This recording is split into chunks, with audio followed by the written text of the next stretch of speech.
At an ancient site close to the shores of the Dead Sea, a team of archaeologists is hard at work uncovering relics from a bygone age. Thousands of years ago, the inhabitants of this city disappeared, and experts have never fully been able to explain why. Recently, though, evidence is mounting that suggests this was once the scene of a colossal biblical disaster. The downfall of this civilization might have been darker than anyone could have predicted. Archaeologists may have uncovered the real fate of the biblical city of Sodom.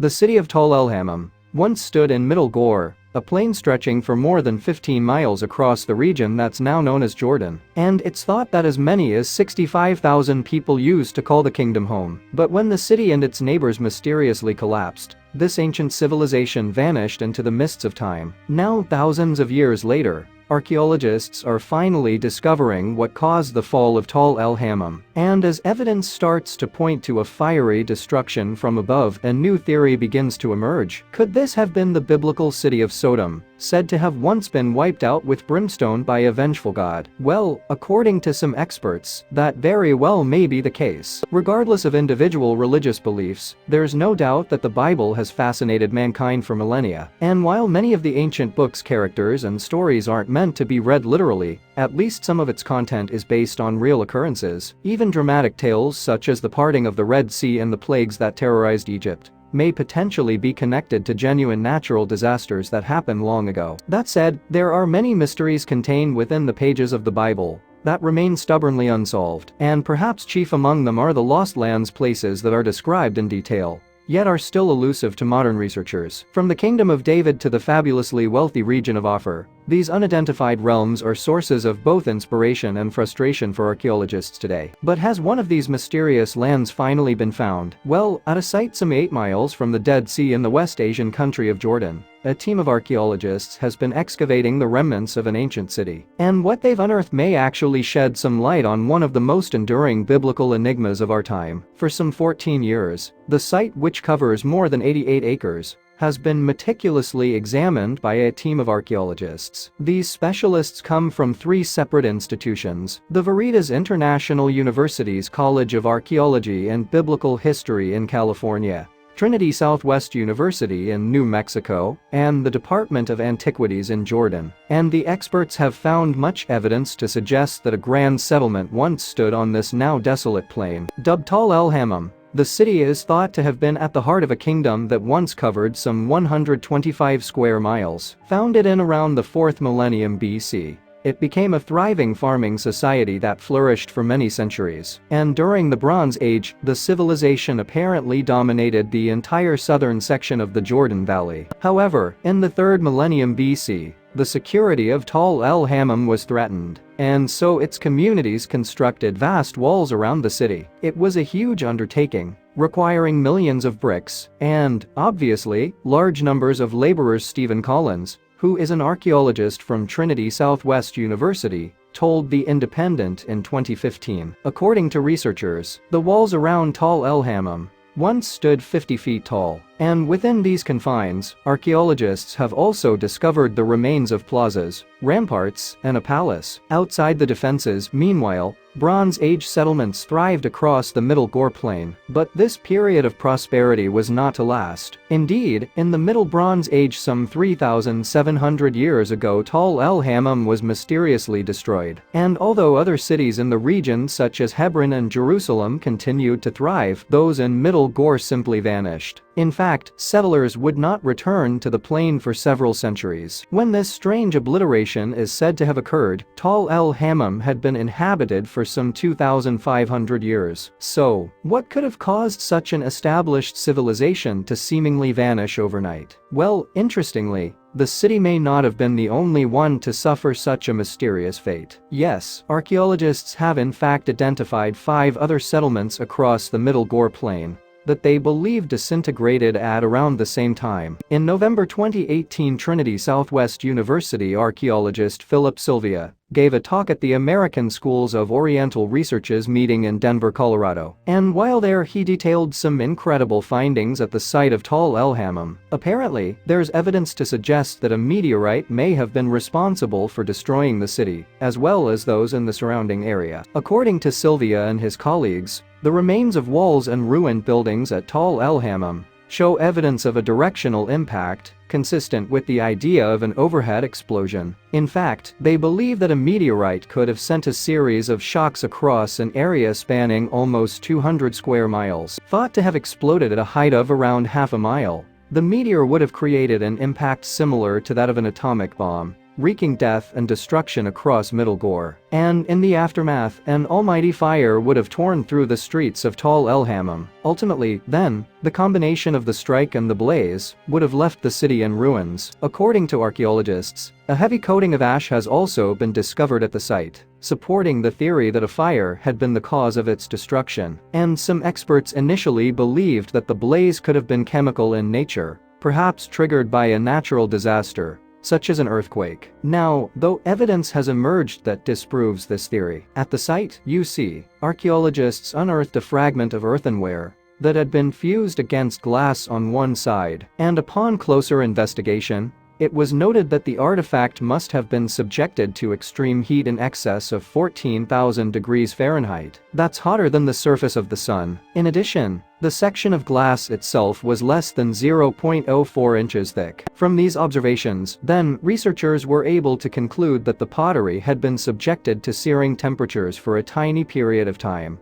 perhaps even just milliseconds. And yet this wasn't the only evidence that experts found in support of the meteorite explosion theory. They also discovered something that's known as a melt rock. According to specialists, this artifact is actually comprised of a trio of different rocks that have been fused together by an intense blast of heat. Weighing around 16 ounces, the object is coated in a layer of glass, similar to that found on the piece of earthenware. Researchers believe, however, that this piece was exposed to high temperatures for slightly longer than the pottery fragment. Elsewhere, archaeologists discovered yet more evidence that a meteorite could have been responsible for the destruction of Tal el-Hammam. By analyzing the land at the site, they were able to identify unusually high sodium chloride levels in the soil. In fact, this salt level was around 4 times the threshold for cultivating crops, such as barley and wheat. And, interestingly, this observation reinforced the hypothesis that the area around Tal el-Hammam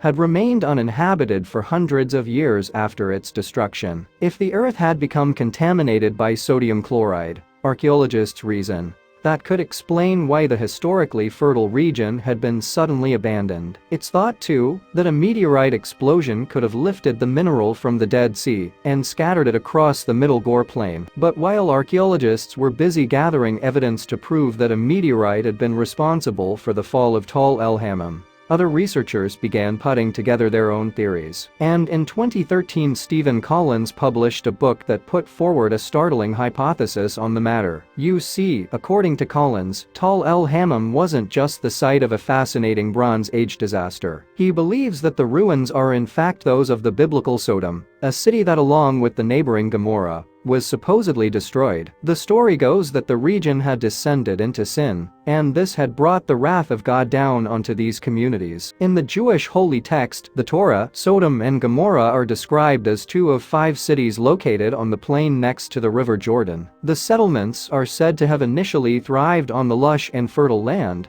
before their inhabitants ultimately turned away from God. And even though no details of the people's alleged sins are made clear, some believe that it was the practice of homosexuality that earned them this brutal judgment from the heavens. In the Bible, meanwhile, Sodom and Gomorrah are said to have been obliterated by fire and brimstone as vengeance for their inhabitants' supposed sins. And while Lot, nephew of the Christian and Jewish patriarch Abraham, was allowed to flee to safety, his wife apparently defied orders and glanced back to look upon the burning cities. Legend has it that she was then transformed forever into a pillar of salt for her transgression. Over the years, archaeologists have identified a number of possible sites for Sodom and Gomorrah, yet even though most researchers seem to agree that the cities were located somewhere in the region of the Dead Sea, there is still debate over the exact position. For Collins and his colleagues, however, this mystery has finally been solved. In a 2013 article for Biblical Archaeology Review, Collins highlighted passages from the Bible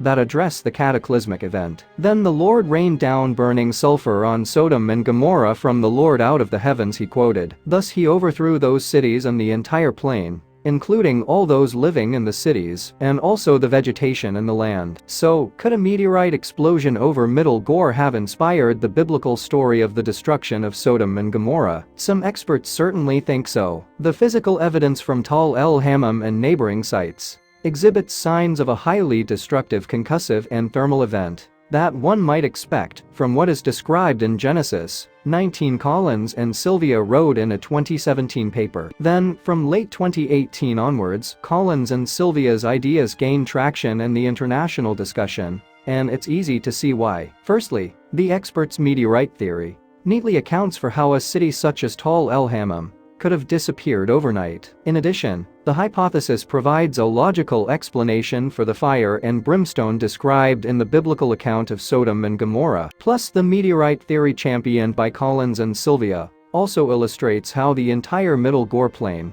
could have been rendered inhospitable for generations to come. And, interestingly, the premise appears to lend even more support to the idea that Tal el-Hammam was once the site of Sodom and Gomorrah. In the Hebrew Bible, you see, Moses likens the land left behind after the disaster to a burning waste of salt and sulfur. In fact, some commentators have gone so far as to draw a connection between the contaminated soils of Middle Gore and the transformation of Lot's wife into a pillar of salt. Not everyone is convinced by Collins and Sylvia's theories, though. In 2013, Todd Bolin, who is a professor of biblical studies at California's The Masters University, published an article refuting their claims. For instance, according to Bolin, the biblical chronology doesn't support the identification of Tal el-Hammam as Sodom, and as well as referring to his own writings, he points to a couple of specialists who agree with his findings. One of these individuals is Eugene Merrill, who's an expert in Old Testament studies from the Dallas Theological Seminary in Texas. Merrill has said, for one, that any identification of Tal el-Hammam as Sodom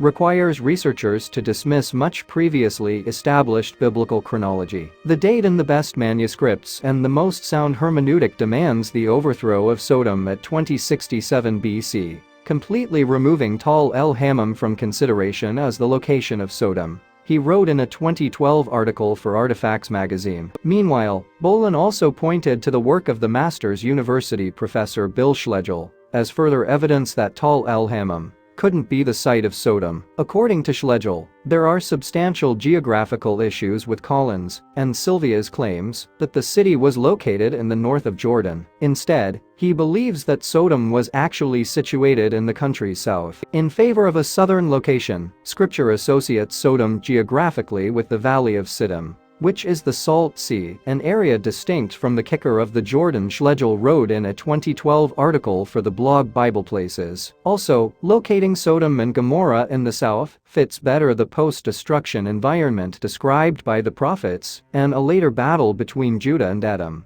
at the site of Zair. Despite these issues, however, Collins has continued to argue that Tal el-Hammam is the site of the long-lost Sodom, and in a 2013 article for Biblical Research Bulletin, he wrote a comprehensive rebuttal of Merrill's claims. Here, Collins argues that Merrill's grasp of biblical chronology is flawed, and that all of the evidence supports his own identification instead. It's also worth noting that Bolin, Merrill, and Schlegel aren't the only people who suspect that Sodom was located somewhere other than Tal el-Hammam. In fact, many researchers believe that the dubious honor goes to a site known as Bab ed-Dra, an early Bronze Age settlement that is also located close to the Dead Sea in Jordan. According to archaeologists, Bab ed-Dara was abandoned in around 2350 BC, although the cause of its destruction has yet to be determined, and as a result, explanations ranging from a petrochemical fire to an earthquake have been proposed over the years. Furthermore,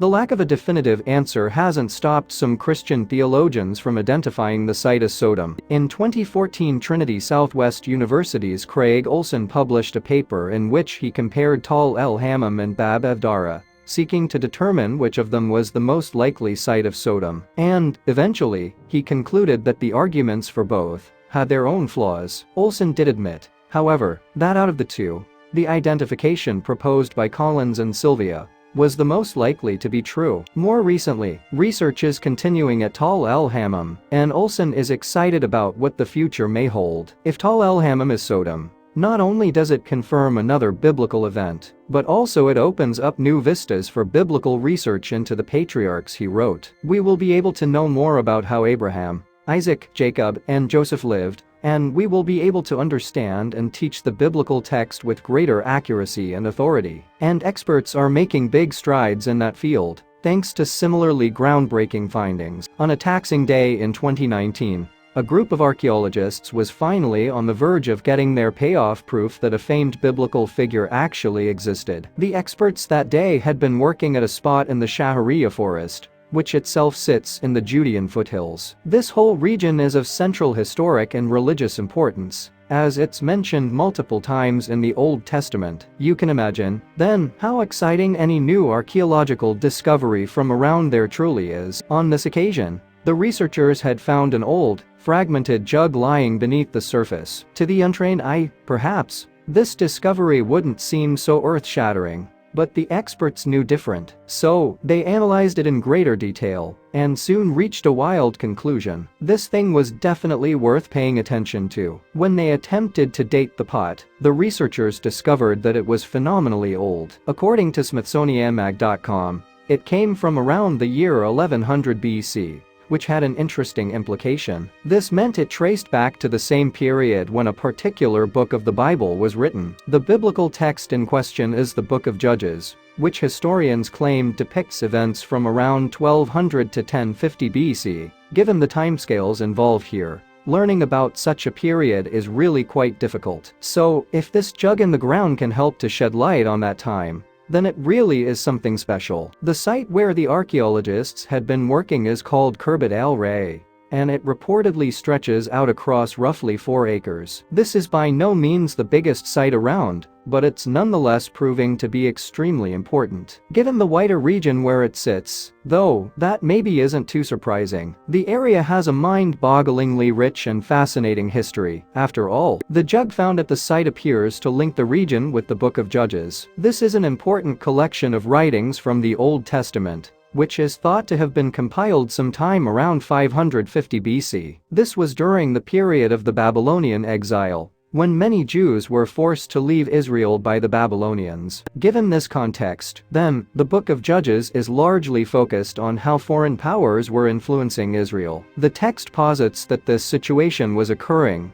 because inhabitants of the land were worshipping deities of a people known as the Canaanites. In response, the Hebrew God punished them by allowing their land to fall to foreign invaders. The Book of Judges is defined by a repeated rise and fall in the fortunes of Israel's people. The citizens will experience a time of hardship under foreign occupation, but they will then ask for God's aid. The Lord responds and helps them, and the cycle resets and continues. Contrary to the title of the biblical text's title, the story's focus wasn't on judges as we might think of them. Instead, they were actually sort of military leaders. This is reflected in the Hebrew term used to describe them, which is shafat. According to Encyclopedia Britannica, this more accurately translates to ruler rather than judge. The Book of Judges, then, tells the story of these leaders, who were known to be charismatic figures. The individuals apparently aimed to free Israel from its foreigner occupiers, so they were obviously considered to be pivotal figures of the society. And that's reflected in the central role played by them in the text. The judges were revered as the figureheads of the land of Israel. We can see this attitude expressed in a quote inscribed on an ancient tablet, which was uncovered back in 1929. The scribe in this case proclaims the importance of them, writing, "Our judge, above whom there is no one." Judges weren't elected to power,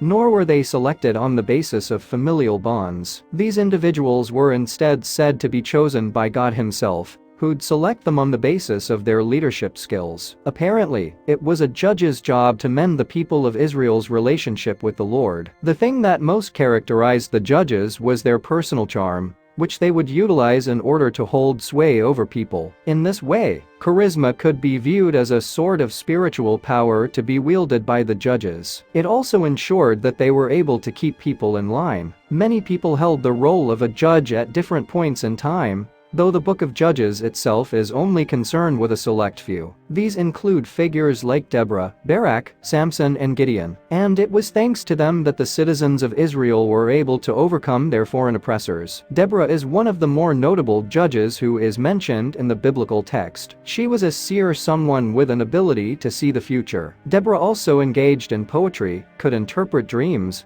and apparently possessed a charm that seemed to have been gifted to her from God. Aside from Deborah, Gideon is a leader who features prominently in the Book of Judges. He is said to have become a judge following a visit from an angel who'd been sent by God. Apparently, it was the Lord's wish that Gideon rule over the people of Israel and help them drive away their foes. If his name is anything to go by, Gideon may have been a formidable judge. Translated from Hebrew, the name means something like destroyer or mighty warrior, though another translation is feller of trees. Aside from that, though, Gideon has also been mentioned in the Bible as a prime example of a faithful individual. Gideon occupies a prominent role in the Book of Judges, but we can't exactly say how accurate the text's description of him is. The same goes for the wider details contained in the text, as genuine archaeological evidence from the period when it was written is lacking. Things may now have changed, though. The jug that experts uncovered in southern Israel in 2019 may represent genuine evidence of Gideon's existence. If that's the case, then it would be the first discovery of its kind. Basically, the artifact dates back to the time when he was active, and it bears some script on its surface. Experts think this says Jerubbaal, which was a nickname for Gideon. Speaking to the Times of Israel, an expert from George Washington University explained that this translation of the text on the jug is probably accurate. Christopher Ralston told the newspaper in July 2021, "The reading Jerubbaal is the most logical and reasonable reading, and I consider it quite definitive. I would hasten to add that this script is well known and nicely attested, so we can read it with precision." On the other hand, historian Michael Langlois was more reluctant to jump to conclusions. From his point of view, the writing on the jug isn't entirely clear to read, so it should be treated with skepticism. He said, "The inscription is fragmentary, which calls for caution." In any case, the discovery of the jug represents progress in an archaeological project that has been taking place since 2015. It is being led by people from the Israel Antiquities Authority, the Institute of Archaeology at the Hebrew University of Jerusalem, and Macquarie University in Sydney, Australia. Though this particular item may be up there with the best finds in all that time. The Khirbet Array site has actually been subject to archaeological probes since the 19th century. Back then, experts from Britain were behind the work, but in 2015 it was decided by an entirely different team to go there and start working again. They clearly understood how important the area was. The jug pretty much justifies this decision, as it could be a really important discovery. It has a roughly 1 liter capacity, and the item looks like it may once have been used to hold special liquids. According to the experts, it could have stored oil, medicine or maybe even perfume back in its day. Thanks to modern testing techniques such as radiocarbon-14 dating, the archaeologists reportedly managed to trace the jug back to the year 1050 BC. Moreover, analysis of its makeup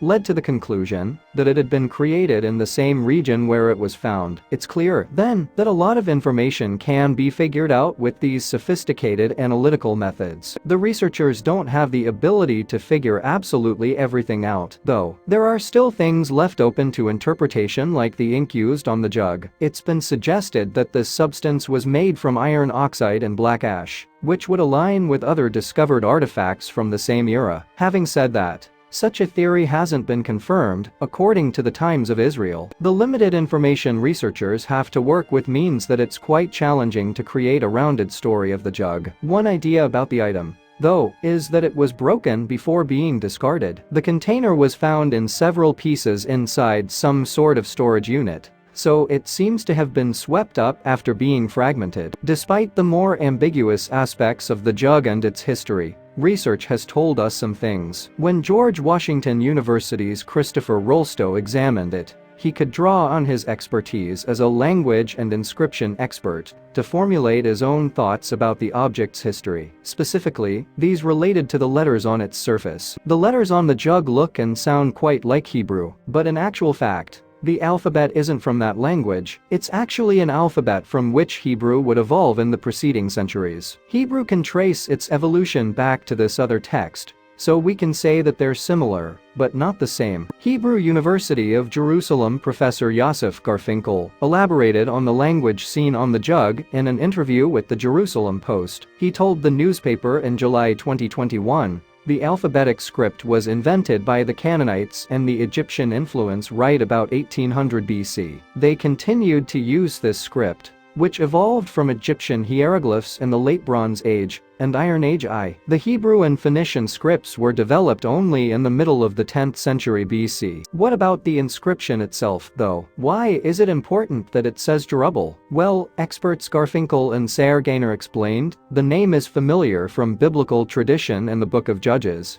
as an alternative name for the judge Gideon ben Yosh. Gideon is first mentioned as combating idolatry by breaking the altar to Baal and cutting down the Asherah pole. In biblical tradition, he is then remembered as triumphing over the Midianites, who used to cross over the Jordan to plunder agricultural crops. The archaeologists went on. According to the Bible, Gideon organized a small army of 300 soldiers and attacked the Midianites by night near Maon Harod. In view of the geographical distance between the Shephelah and the Jezreel Valley, this inscription may refer to another Jerubbaal, and not the Gideon of biblical tradition, although the possibility cannot be ruled out that the jug belonged to the judge Gideon. In any event, the name Jerubbaal was evidently in common usage at the time of the biblical judges. If this jug really is linked to Gideon, then it would be an unprecedented development. Hard evidence from the biblical judges era is almost unheard of, so that's why the inscription on the jug has caused such a stir. It's a discovery that might finally shed light on an otherwise murky history. How historically accurate the Bible is has been subject to scholarly debate for a long time, but this jug might just confirm the existence of Gideon, which would imply the Book of Judges is in some way truthful to reality. That's an important discovery, in that it backs up the Bible as being a somewhat trustworthy source. Even if the jug didn't belong to the judge Gideon himself, the item is still important. It might simply be evidence of people from that time passing on stories with the help of objects. Maybe the inscription on the cup was a way of protecting the memory of Gideon and passing it on to future generations. Aside from everything else, the jug and its inscription have helped experts gain an insight into how language spread around the region all those thousands of years ago.